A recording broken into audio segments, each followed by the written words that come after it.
மக்களே, day 81 and 82 of Bigg Boss Tamil season 9 பற்றி தான் நம்ம இன்றைக்கி பார்க்க போகிறோம். ஆக்சுவலி இந்த வாரம் வந்து ஃபேமிலி வாரம்ன்றது நல்லாவே தெரியும் நம்ம எல்லாருக்கும். ஸோ டே 81 யாரெல்லாம் வந்திருந்தாங்க பார்த்தீங்கன்னா, நம்ம கமருதீனோட அக்காவும் ஃப்ரெண்டும் வந்திருந்தாங்க. நம்ம அரோராவோட ஃப்ரெண்டு ரியா, அவங்க பாவம் சூப்பராக முக்காலே பேசிட்டு போயிட்டாங்க. அவங்க முந்தி ஒரு சீசன்லேயும் வந்து அவங்க வந்து கண்டஸ்டண்ட்டாக வந்தவங்க. ஹைலைட் வந்து பார்த்தீங்கன்னா 81 டேவோட ஹைலைட்டு நம்ம பாருவோட அம்மா வந்துட்டாங்க.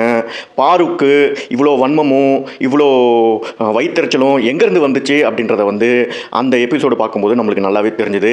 அப்படியே அவங்க அம்மா கிட்ட இருந்து தான் அவங்களுக்கு மற்றவங்களை பற்றி குறை கண்டுபிடிக்கிறதும் மற்றவங்களை வந்து துச்சமாக நினைக்கிறதும் வந்து வந்திருக்குமோன்ற மாதிரி வந்து நம்மளுக்கு வந்து டவுட் வருது. நான் ஏன் இப்படி சொல்கிறேன், அப்படி ஒரு தாய் கலவி பற்றி இப்படி சொல்கிறியாடா நீங்கள் நினைக்கலாம். ஆனால் அதே தாய் கலவி தான் பொறணி பேசிக்கிட்டு என்ன சொன்னாங்கன்னா, தன்னோட மகள்கிட்ட திவ்யா வந்து ஒரு ஊர் கிழவின்னு சொல்லிட்டு இந்த தாய் கிழவி சொல்லியிருக்காங்க. அப்புறம் அவங்கள வந்து சொல்லாமல் என்ன பண்ணுவாங்க நீங்களே சொல்லுங்கள். டே 81 அவங்க ஃபஸ்ட்டு வந்தாங்க. அடுத்து வந்து நம்ம மோசால பேசுகிற ரியா வந்து அரோனா நீ வந்து இதெல்லாம் பண்ணுறது வந்து அப்படின்னு அவங்க பேசிட்டு போயிட்டாங்க. அது ஒரு காமெடி பேசி அவங்க எதுக்குள்ளே வந்தாங்கன்றதே தெரில. ஆனால் ஒன்று நம்மளுக்கு நல்லா புரிஞ்சுது. அதாவது இவ்வளோ நாள் நம்ம என்ன நினச்சிட்டு இருந்தோம், அரோராக்கு அப்பா அம்மா இல்லையோ அப்படின்னு நினச்சிட்டு இருந்தோம். ஆக்சுவலி அப்பா அம்மா இருக்காங்க போல இருக்கு. இந்த மாதிரி தான் வந்து வெளியில் வந்துட்டாங்க, ஃப்ரீடம் இல்லை அது இதுன்னு சொல்லிட்டு. இவங்க என்ன மாதிரி ஃப்ரீடம் பார்க்குறாங்கன்றது நம்ம இந்த 80 நாள் எபிசோட்ஸ்லேயே பார்த்துட்டோம். வாரம் வாரம் வந்து ஆளை மாற்றிக்கின்னு சரி வேணா அதை பற்றி நம்ம பேசக்கூடாது, அவங்க பிரச்சனை. சரி, அடுத்து வந்து பார்த்தீங்கன்னா கமரோட அக்கா வந்து சைலண்ட்டாக சொல்ல வேண்டிய விஷயத்த வந்து கமருதீன் கிட்ட சொல்லிட்டாங்க. தம்பி இது வந்து கேமு, நீ ஒழுங்காக வந்து கேமை வந்து கான்சென்ட்ரேட் பண்ணி வேறு ஏதாவது மேலே வந்து கான்சென்ட்ரேட் பண்ணாதுன்னு. டே 82 நம்மளுக்கு ஒன்று தெரிஞ்சது என்னன்னா, விக்ரமோட ஃபேமிலி உள்ளே வராங்க. எவ்வளோ ஹம்பிள் ஃபேமிலி. இத்தனைக்கும் அவங்களும் வந்து வக்கீல்கள் கொண்ட ஒரு ஃபேமிலிங்க.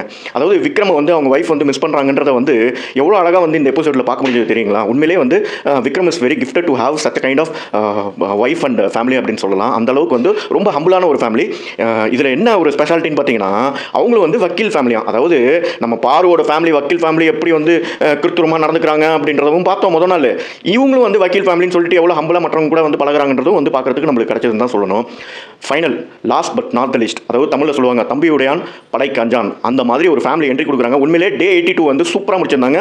விக்ரமோட ஃபேமிலியும் சரி, அடுத்து நான் பேச இருக்கிற சுபிக்ஷாவோட ஃபேமிலி வந்துடுறாங்க. உண்மையிலே அவங்க அப்பா அம்மா தம்பி, உண்மையிலே சொல்கிறேன் விஜய் சேதுபதி கிட்ட இல்லாத அந்த கட்ஸ் வந்து இத்தனோடு சின்ன பையன் கிட்ட இருக்குது. சாண்ட்ரா முன்னாடி உட்கார வச்சுக்கிட்டு அட்ரஸ் பண்ணுறாப்புல, நீங்கள் வந்து எங்கள் அக்காவுக்கு வந்து டிவார்மிங் டேப்லெட் கொடுக்கணும்னு சொன்னீங்கல்ல, அது ஏன் சொன்னீங்கன்ற மாதிரி வந்து அவங்கள உட்கார வச்சுக்கிட்டே வந்து கேள்வி கேட்டாப்புல. அதாவது அந்த கட்ஸ் வந்து பார்த்தீங்கன்னா நம்ம ஹோஸ்ட் கிட்ட கூட இல்லை.